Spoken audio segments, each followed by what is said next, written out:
I am so honored to interview you for Unchained TV. You are one of my heroes. You have been featured on the cover of National Geographic magazine, not once, but twice. You have received so many honors. You are right up there with Jane Goodall and Dian Fossey. I have studied orangutans for the last 51 years, and I think my study is probably one of the longest studies of a wild animal population in the history of science.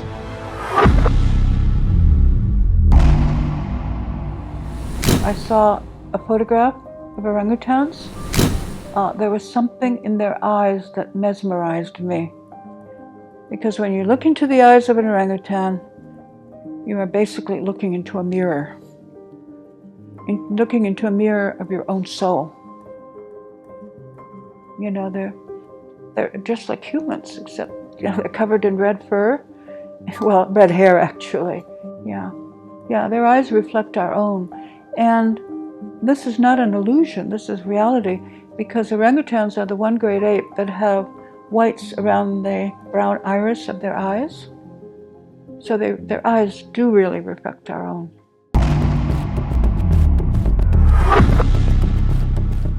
You go to Borneo, which you had described where you were setting up camp as in the middle of nowhere.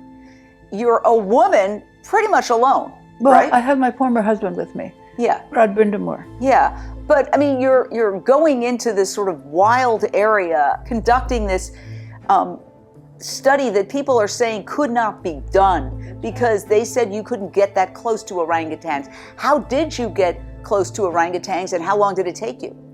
Well, every day I went into the forest and I searched for orangutans.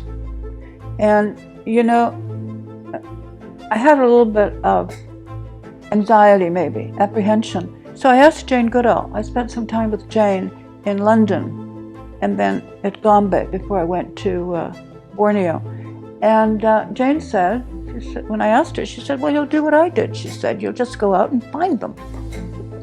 That was her answer. And so that's what I did. I went out every day, day in, day out, slogging through the swamps, slogging through the rain, and I found them. And how long did it take to habituate them?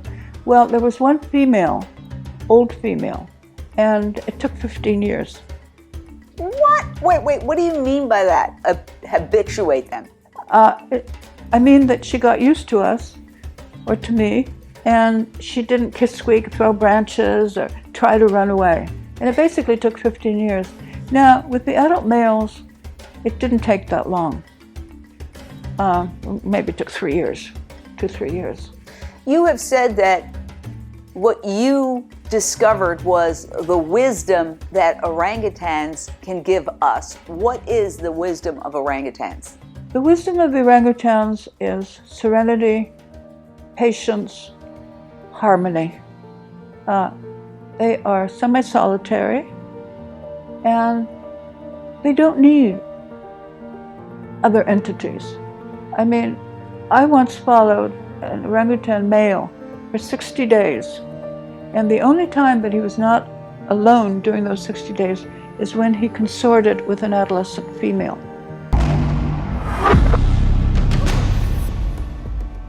So we had to walk in the swamps. I kept a diary of all the things that were wrong with me. Insect bites that, turned into infections. And I have to say that if he had not had antibiotics, I probably would not be sitting here because I had got so many infections. It was like, every day it was another crisis. And like I said, I got very, very thin to the point probably of starvation. I don't think I've ever been as thin in my life except when I was a child. But we kept on going because we had to, I had to do my orangutan study. And the problem is that much of my work was in the peat swamp forests. The peat swamp forests are very acidic. So I had allergies and I don't know if there were acid burns on my legs. My legs were constantly itching. And then the other thing that happened is it rained constantly.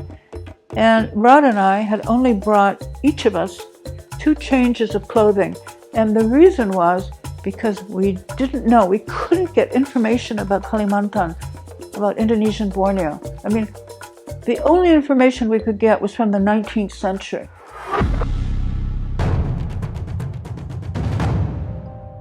I went to the library in elementary school, and the first book that I took out was Curious George. And I was fascinated by his adventures and by the fact that he was so human-like. And so my fascination with orangutans, but also great apes, started when I was very young. And part of that was because I realized that in the back of human history, which is something I was very interested in, there were the great apes. And that we evolved from creatures that looked like the great apes. And perhaps if we looked at them today, if we saw them eye to eye, we would call them great apes. They're not our ancestors. They're our siblings. They're our brothers and sisters, our cousins.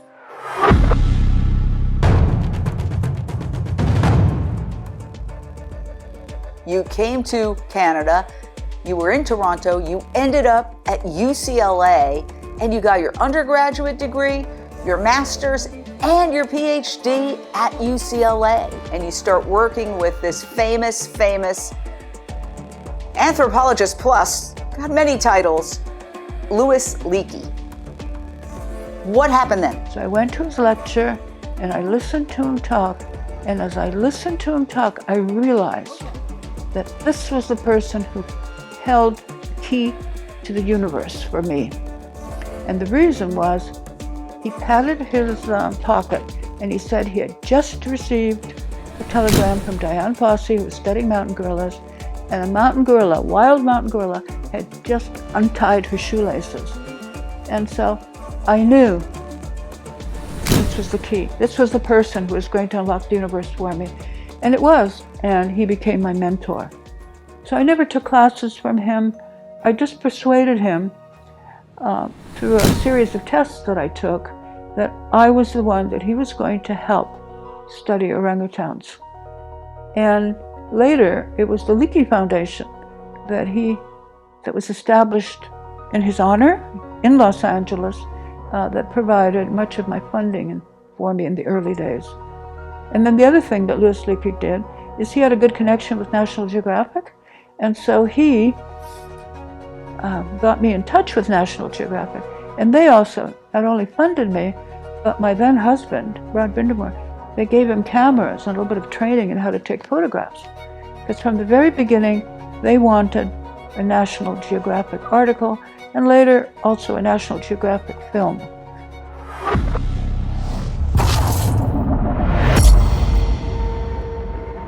Well, orangutans are on the edge of extinction. And in fact, they were recently identified or classified by IUCN as critically endangered. And the reason is because of massive forest fires in Borneo and massive deforestation due to palm oil, planting of palm oil plantations, establishment of palm oil plantations. I mean, it's heartless. It's terrible. And you find weird things like we were looking at a video from Indonesia, a news video, and an orangutan in East Borneo entered a place of worship, a mosque. You know, it's like we've seen orangutans walking down the street. In our area, they have no place to go. The problem, of course, is that the palm oil industry is a major moneymaker. And I mean, people have told me that basically owning a very large palm oil plantation is basically a license to print money.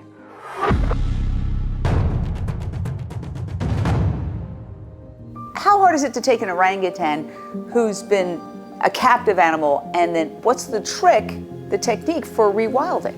It depends on the orangutan. It depends on whether he or she was captured as an infant, or if he or she was captured as juvenile. And then if you have an adolescent, sometimes you can just release them almost immediately. And we also translocate orangutans. You know, we capture apprehend an orangutan in a dangerous situation, like people are complaining that he or she is raiding their rambutan garden, and so we capture him or her and try to release him or her in a safe forest that we or the Park Service or the Forestry Service are patrolling and protecting. Obviously, if you care about this issue, you can help by donating to your organization, yes. Orangutan Foundation International. The amount of good that we do ranks alongside some of the really big conservation organizations, international conservation organizations. We concentrate on a part of Borneo, but we really have made an impact. I mean, 60,000 students that we've given talks to in the last 4 years.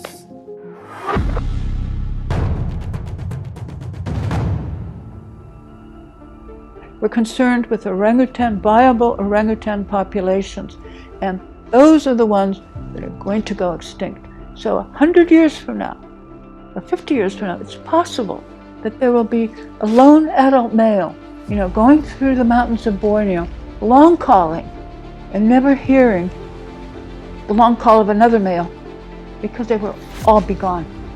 Orangutans are long-lived. They live to 60 years. And so an orangutan that's born today might still be alive 60 years from now, but the population that he came from might be all gone. Because females do not move. Females stay. Males roam. And so the first ones that get killed are the females. And of course, who bears the offspring? The females, right? If you don't have any females, you just have wandering males, and they're very solitary, the males. Population's gone. Sometimes you have individuals who outlive their own extinction, who outlive the extinction of their species, and I see that coming for orangutans.